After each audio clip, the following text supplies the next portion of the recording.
TSPSC paper leakage కేసును సీబీఐకి అప్పగించాలని demand చేస్తూ జగిత్యాల జిల్లా ఇబ్రహీంపట్నం మండలం కేంద్రంలోని వ్యవసాయ మార్కెట్ ముందు బీఎస్పీ పార్టీ ఆధ్వర్యంలో రిలే నిరాహార దీక్ష చేపట్టారు. ఈ సందర్భంగా వారు మాట్లాడుతూ టీఎస్పీఎస్సీ చైర్మన్ ను వెంటనే సస్పెండ్ చేయాలని, పేపర్ లీకేజీలో సూత్రధారులు ఎంతటి వారైనా వారిపై కేసులు నమోదు చేసి సీబీఐకి అప్పగించాలని డిమాండ్ చేశారు. ఆయనను అరెస్టు చేయాలా, ఈ కేసును సీబీఐకి అప్పగించాలా, ఆయన పదవి నుంచి, చైర్మన్ పదవి నుంచి తప్పించాలా, దానికి బాధ్యత వహించి కేటీఆర్ గారు రాజీనామా చేయాలా.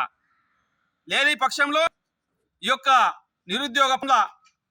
నిరుద్యోగులకు అండగా మేము మహనీయుల ఆలోచన విధానంతో doctor RS Praveen Kumar sir గారి ఆలోచన విధానాన్ని ఆయన వెంబడ ఉండి ఆయనతోటి నడుస్తూ వీరి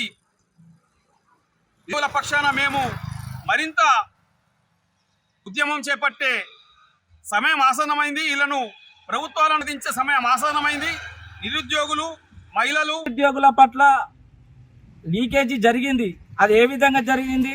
కేసీఆర్కి తెలియకుండానైతే జరగలేదు, కేటీఆర్కి తెలియకుండానైతే జరగలేదు. తాలబ్ చేయి మాస్టర్కి రాజకీయ పార్టీలు, మీరు ఒక పొలిటికల్ పార్టీ, రాజకీయ చాబీ మీ దగ్గర ఉంది. అయితే ఇది ఒక లీకేజీ మాత్రమే అని కొట్టిపడేసిన కేటీఆర్ గారికి మేము ఒకటే చెప్తున్నాం, మీకు అది చిన్న విషయంగా కనిపిస్తుంది కావచ్చు, కానీ ఎన్నో ఆశలతో పెట్టుకున్న బిడ్డల జీవితాలను ఇప్పుడు నడి రోడ్డున మీద పడ్డాయి. మీరు ఎందుకు బయటకు వచ్చి దీని గురించి వివరణ ఇవ్వకపోతున్నారు అంటే తప్పు మీరు చేశారని అందరికీ అర్థమవుతుంది.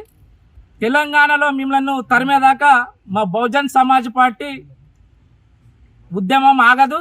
ఆర్ఎస్పీ ప్రవీణ్ కుమార్ నాయకత్వంలో ఇంకా ఎన్నో నిరసనలు జరుగుతాయని తెలుస్తూ ఈ అవకాశం ఇచ్చిన